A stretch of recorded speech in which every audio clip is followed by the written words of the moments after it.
Parece terrible pensar cómo a veces con qué facilidad se delinque sin tener conciencia de que se está delinquiendo, de que existe un delito.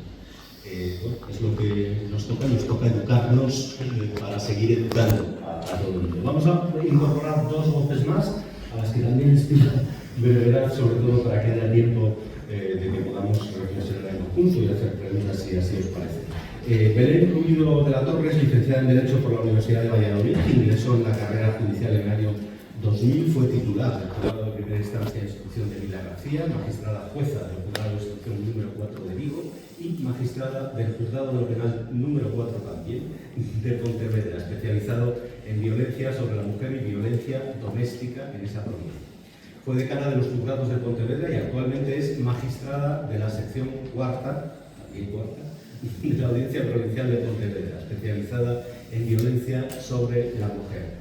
Recientemente fue designada integrante de la red de especialistas en igualdad del Consejo General del Poder Judicial en la División de Derecho Penal.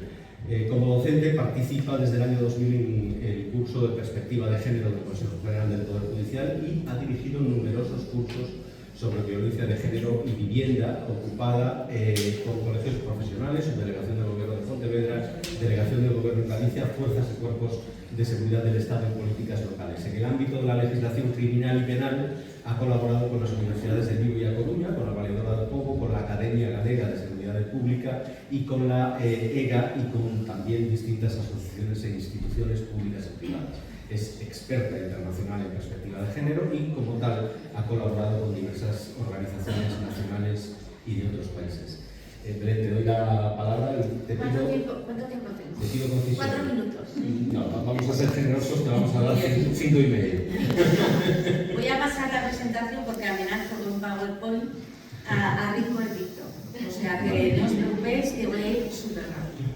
Bien, es que no me dijeron que era un formato así, entonces pensé que en el audiovisual había que traer un soporte de imagen, porque a lo mejor esto no ayudaba. Entonces, bueno, siempre creo que al principio hay que ponderar en qué nos estamos moviendo. Nos estamos moviendo en un terreno de los más graves en el ámbito de la violencia en general. Ahí ha habido 6 prisiones permanentes revisables en Galicia, 4 de ellas están relacionadas con el ámbito de violencia sobre la mujer y violencia vital. Son por todos conocidos, los parricidas y esas personas que matan para causar también daño no solamente a la mujer, sino también a todo su entorno, ¿no? Entonces, aunque esto es un poco ponerme seria, sí que es verdad que me gustaría decirlo. El Convenio del Consejo de Europa dice que es violencia contra las mujeres toda aquella discriminación que se produce como una violación de derechos humanos. Cuando nos agreden, están agrediendo la esencia misma de nuestro derecho más, vamos a decir, más íntimo, que es un derecho humano al que nos estamos permanentemente quebrantando. Obviamente, la violencia digital en el año 2011, que es cuando se hace el Convenio de Estambul, que ha sido a votación, Estambul quizás no es el mejor lugar para la convención del Consejo de Europa para la eliminación de todas las formas de violencia contra la mujer, donde hay crímenes de horror todavía produciéndose a día de hoy. Dicho lo cual, cierro la votación. El Convenio de Estambul ha sido una piedra de toque, pero debemos presumir, y como ha hecho la magnífica Tenerife, nosotros somos una legislación pionera. En el 2004 se estaban haciendo cosas en España que en el 2011 finalmente se hizo, y para que lo sepáis, hasta el 2023-2024 no se transpuso, no se ratificó ese Convenio de Estambul por la Unión Europea. Vamos a ponernos también en nuestro lugar y luego nos criticamos, que es lo propio de este año. La sensibilización en ese momento no estaba respecto de la violencia digital, porque en el año 2011, si bien ya existían las redes sociales, no se estaban utilizando de la manera que ahora masivamente se realiza, pero ya sí se contemplaban todas las formas de violencia que puede haber contra las mujeres, y entre ellas ya se hablaba de la tecnología de la información y de la comunicación y los medios de comunicación como esenciales, repito, para evitar que esta violencia se perpetúe y además nos sintamos impunes aquellos que efectivamente la utilizan para cometer delitos. La directiva europea, lo ha comentado mi ilustre compañera, efectivamente la Unión Europea también ha avanzado. Elena Dali, que es en febrero de 2020 la igualdad, ningún Estado miembro ha alcanzado la igualdad de género. Bueno, esto es una obviedad que a veces hay que decirlas, porque lo que no existe, lo que no se dice no existe. Y por lo tanto, ahí veis el mapa en el que muchos países no habían ratificado a día de hoy el Convenio de Estambul.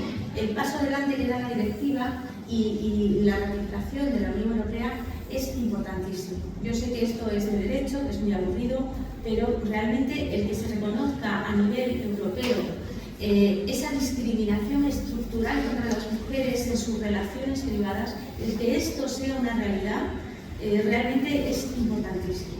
Hace 2 o 3 años visitaba los juzgados de Pontevedra. Yo estaba en un juzgado especializado de enjuiciamiento de violencia sobre la mujer, una magistrada de un estado de un land alemán que se puede decir alucinaba con la especialización de nuestros órganos judiciales. Es decir, efectivamente había una falta de conciencia europea sobre que esto es más allá de un hecho doméstico, de una violencia de género, de un rol que nosotras las mujeres tenemos en la sociedad. Por lo tanto, además se hace una cosa que a mí, bueno, me duele el corazón decir, estoy muy sensibilizada con el tema de la violencia vicaria. Y entonces en esta directiva ya se incorporaba vamos a decir, la violencia presenciada y la violencia que de forma directa las víctimas menores sufren.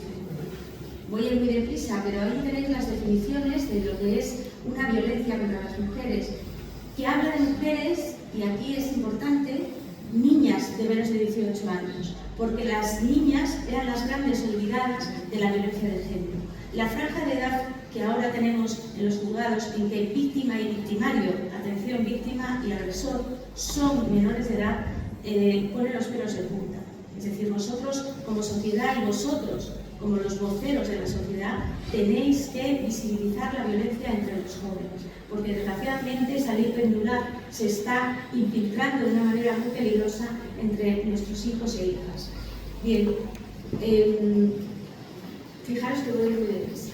La estrategia número 4 del acceso a la Unión Europea precisamente se refería a los niños y a las niñas. El 54%, creo, en el último baremo que hay de violencia sexual, que efectivamente no tiene las mediciones que serían deseables, decía que el 53% de las denuncias por violencia sexual eran mujeres jóvenes o niñas, es decir, entre la franja de edad entre 0 y 25 años. Quiere decir que, si bien hemos avanzado mucho en la conciencia de la igualdad, sin embargo, esa igualdad respecto a la concepción del sexo como una manera de relacionarse entre los adolescentes, niñas, niños y adolescentes, realmente no está impregnando nuestra sociedad, y eso debemos ser críticos con ello. Bien, nosotros debemos adaptar a las víctimas niñas también, y hay un plan de la Unión Europea muy interesante de derechos de la infancia que adapta nuestra legislación a la toma de decisiones que tenemos. Bueno, supongo que habréis visto la serie Adolescencia, que no salga por la puerta, porque realmente es brutal cómo describe de una manera, desde todos los puntos de vista, los padres, los profesores, la policía y el propio menor, cuando el victimario, a través de las redes sociales, comete, no os hago spoiler, pero comete un acto delictivo gravísimo, y cómo se desarrolla entre la incredulidad, la imposibilidad de dar respuesta a todas estas reacciones tan violentas que la gente más joven tiene. Por eso quizás a lo mejor me he centrado en ello. En las nuevas tecnologías es donde ellos viven. Ellos y ellas viven en las redes, no viven en nuestro mundo real. La importancia del mundo virtual es extraordinaria para los, si no tenéis hijos o hijas menores, pero no se pueden poner barreras al mar. Pero yo creo que sí se pueden poner algunas barreras que hagan que nosotros estemos muy atentos, que la educación afectiva sexual la haremos nosotros y no el teléfono móvil. Eso es quizás porque soy madre y porque creo que si no estamos ahí, nosotros y nosotras no vamos en ningún caso a avanzar, y las cifras así lo dicen, ¿no? La Ley Orgánica 821, no voy a ser muy pesada con las leyes, pero es la ley integral para la protección de la infancia y la adolescencia. Y es la primera ley, al menos en la que yo he encontrado, una referencia específica a la violencia digital. ¿Por qué? Porque el legislador era muy consciente de que los niños y niñas viven a través de sus teléfonos móviles y a través de las redes sociales. Y establecía algo que me parece fundamental y que también el director Serral ha referido, que es no solamente hay que detectar, sino retirar esos contenidos lesivos y que puede ser eventualmente lo que llamamos nosotros la perpetuidad del daño causado, el borrado de la huella digital, la necesidad de no dar cobertura, de también dar formación en que no se puede seguir la cadena, hay que romper esa cadena y tenemos que educarles a ellos y a ellas en hacerlo. Por lo tanto, también se habló aquí, y es el Pacto Digital para la Protección de las Personas, de la Agencia de Protección de Datos. Supongo que habéis visto esta campaña, que es de hace unos meses o del año pasado, creo, que me parecía fabulosa, que no a la barra libre digital. Es decir, si tú no dejas a los hijos entrar en un casino o en un prostíbulo, pues mucho menos permitir eso. Entonces ahí quizás la autorregulación se cambia. Y otra cosa que me parece interesantísima, que es una noticia de hace nada, que son, supongo que lo acordaréis, aquel caso de las deepfakes de las menores en el Almendralejo que fueron utilizadas sus caras por un compañero de clase. Aquí víctima y victimario eran menores de edad y precisamente porque tenemos que avanzar en la legislación penal punitiva, que yo creo que sí podría tener encaje en los delitos contra la integridad moral, se ha sancionado a los progenitores de ese niño por los daños causados en este caso y se han retirado los contenidos. Bien, esto es improcesante, que es el proyecto de ley de protección de los menores en los entornos digitales. Específicamente, el Congreso, el 15 de septiembre de 2025, ya da luz verde a esta legislación. Sin ánimo de meterme en cuestiones políticas, sí que creo que avanzar en legislación protectora debe estar por encima de cualquier consideración de otro tipo. ¿Cómo voy? Bueno, ¿Cómo voy? Digamos que estás a tiempo de terminar cuanto antes. Bien. Entonces, lo que sí, por ejemplo, en los entornos digitales seguros hay muchas cosas que os tocan. Os tocan en cuanto a los canales de denuncia, en cuanto a la retirada de contenidos, en cuanto al filtrado de todas esas noticias que pueden perpetuar la violencia. Y por último, por ejemplo, ahonda en la protección ante cualquier tipo de violencia de género o sexual en el ámbito digital, al reconocer, y eso es muy importante, la condición de víctima.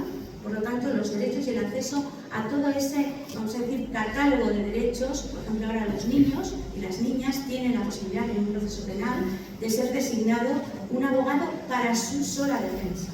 Cuando yo lo hice la primera vez, no sé si en Santiago se hace, cuando yo en un problema doméstico pensé que el niño y la niña no estaban bien representados por sus progenitores, por intereses que todos nos podemos imaginar, nombré un abogado.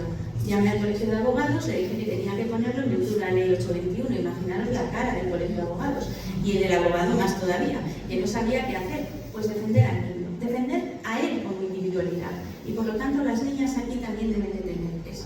Y simplemente para terminar, bueno, las obligaciones a los influencers, esto me parece maravilloso, que es que les dice a los creadores de contenido, para que no sean influencers, los creadores de contenido tienen la obligación de filtrar y retirar y establecer canales de denuncia seguros para que las personas que se sientan ofendidas por los contenidos que ellos mismos cuelgan, pues se puedan realizar.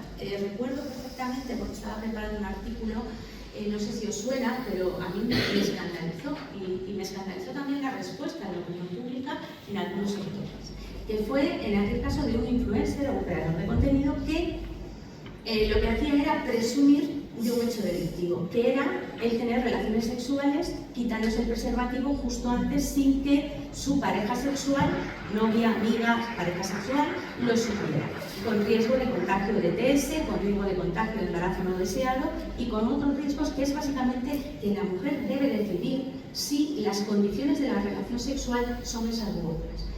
Pues ¿qué se hizo? Que presumía en redes sociales. Eso es lo que se llama en el derecho, lo siento, el stalking, que es el sexo no consentido sigiloso. Entonces, ese tipo de contenidos con esta ley serían imposibles. Bueno, imposibles no, pero retirables también, ¿no? Bien, pues nada más. Yo quiero poner solo una cosa, ¿me permites una cosa solo? Sí. Porque creo que esto es una de las reformas habéis visto que bien preparado he venido. Total. Bueno, simplemente es que quiero llegar a esto. La reforma de la ley integral, de la ley de garantía de la libertad sexual, permitía, en este caso, una reforma importantísima en este tema de la ciberdelincuencia, que voy a llegar. ¿Qué es esta? Esa es a lo que quería llegar. Por lo tanto, hay varios hitos. En 2004 la ley integral, en el 2021 la ley integral de violencia contra la infancia, la ley de garantía de libertad sexual, y ahí, en ese contexto, en el año 2022, un poco metiendo la posibilidad de contemplar la violencia digital, nos da a los jueces unas herramientas importantísimas, que es el artículo 13.2, que son esas diligencias preliminares que se toman por cualquier juez en cualquier momento y de manera cuasi inmediata, que tiene tres contenidos: retirada provisional de los contenidos ilícitos, interrupción provisional de los servicios que ofrezcan dichos contenidos y el bloqueo provisional de unos y otros, incluso cuando radiquen en el extranjero. Esta medida, que a veces es un poco desconocida y para lo que los jueces y juezas a veces no tenemos la formación suficiente, hace que sí ya tengamos un elemento, un instrumento legal para poder defendernos de esta cuestión. No voy a seguir con la ley de eficiencia, pero si queréis simplemente un apunte. La violencia contra la mujer ya no es una violencia en el ámbito intrafamiliar. Desde la Ley Orgánica 1.25, la violencia contra la mujer es violencia contra la mujer por el hecho de ser mujer. Es decir, que la violencia sexual entre personas que no son pareja es violencia sexual. El caso del chicle sería ahora mismo juzgado por una jurisdicción especializada. Creo que es lo que plantea el Convenio de Estambul, lo que ha recogido la Ley Orgánica y lo que yo, en mi humilde opinión, creo que se debe hacer. Muchas gracias por la paciencia.